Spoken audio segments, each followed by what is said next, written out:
fiz assim, eu conheci Jesus com 19 anos de idade, 19 para 20, né? Antes de eu conhecer Jesus, eu passei pelo espiritismo, né? E assim, através de hoje que nós falamos que é a depressão, antigamente não existia, né, depressão. Não, era frescura. Passava mal Isso aí. e tinha que se tratar a si mesmo, né? Só que o negócio foi evoluindo, né?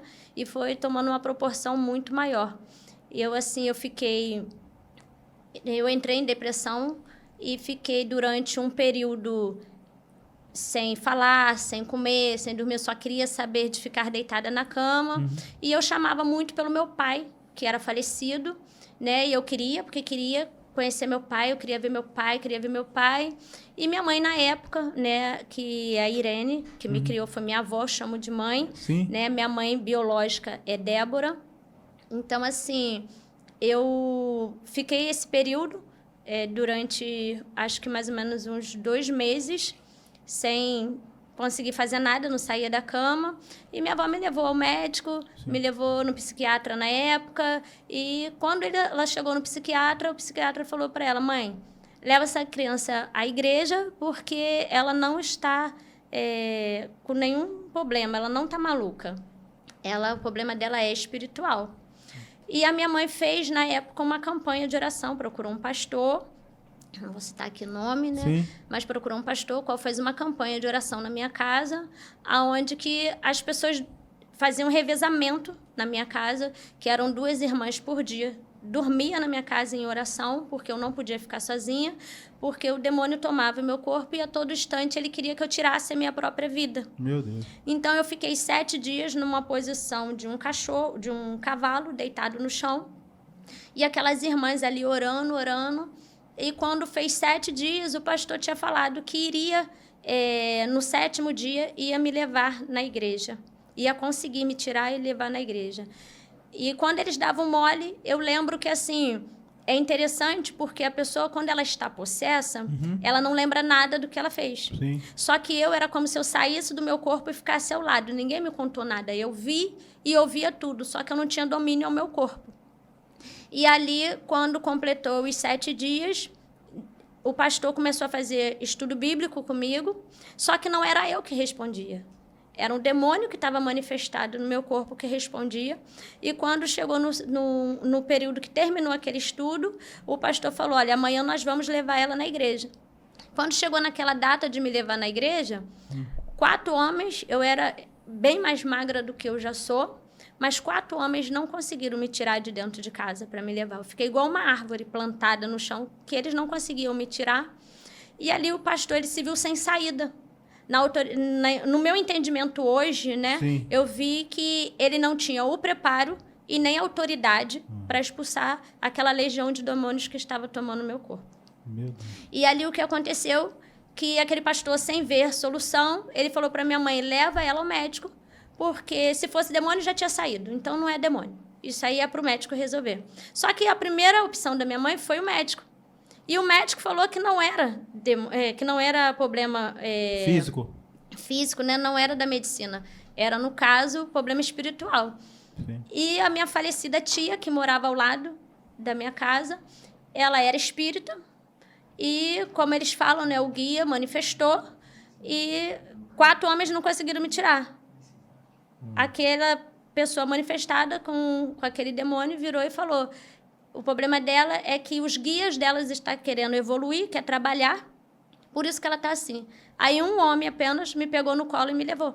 4 não conseguiram me levar. Nossa. Mas depois que, assim, né, o guia deles lá falou, e eles me levaram. Me levaram dentro de um terreiro, onde eles jogaram uma água de abô na minha cabeça, que eu saí de lá como se nada tivesse acontecido.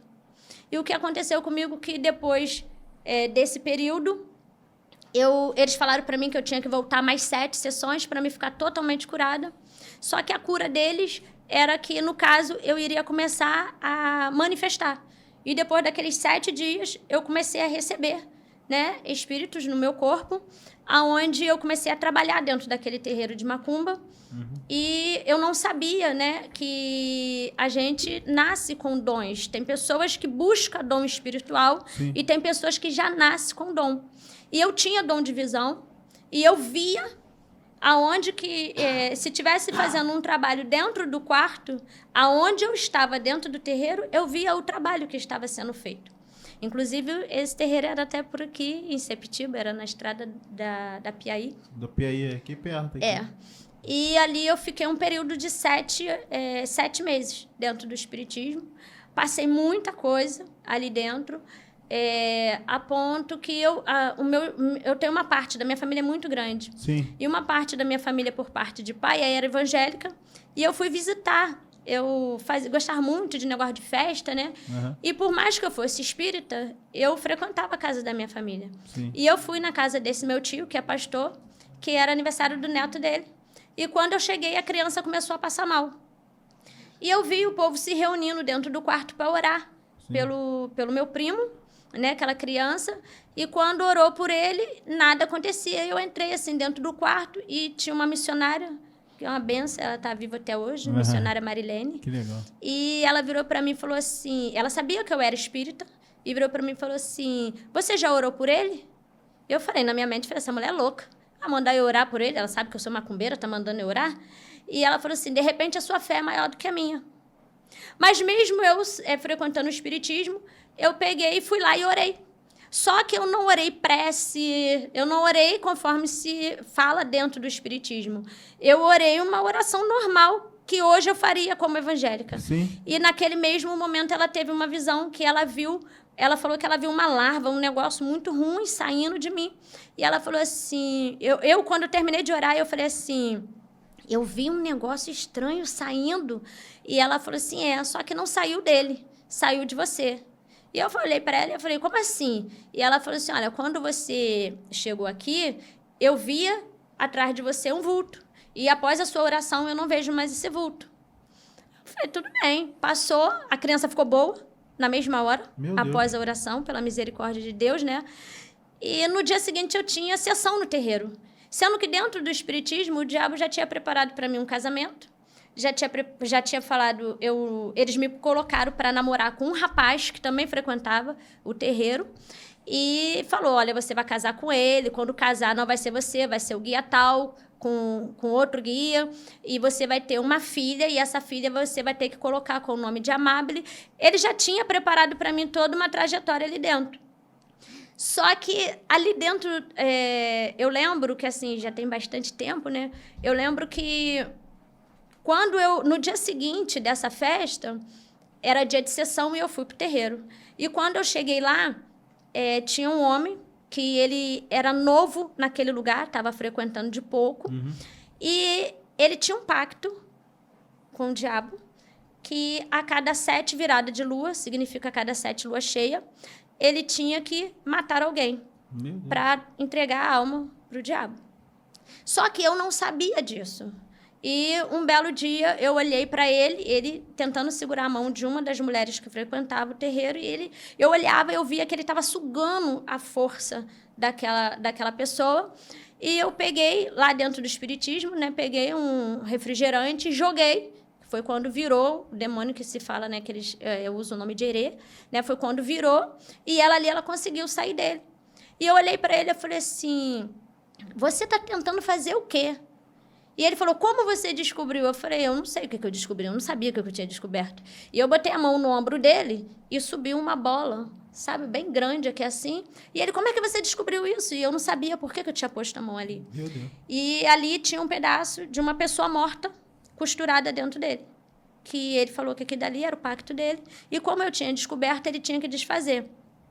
E foi se fazer um ritual para desfazer esse trabalho. Meu Deus. Só que no dia que foi fazer aquele ritual...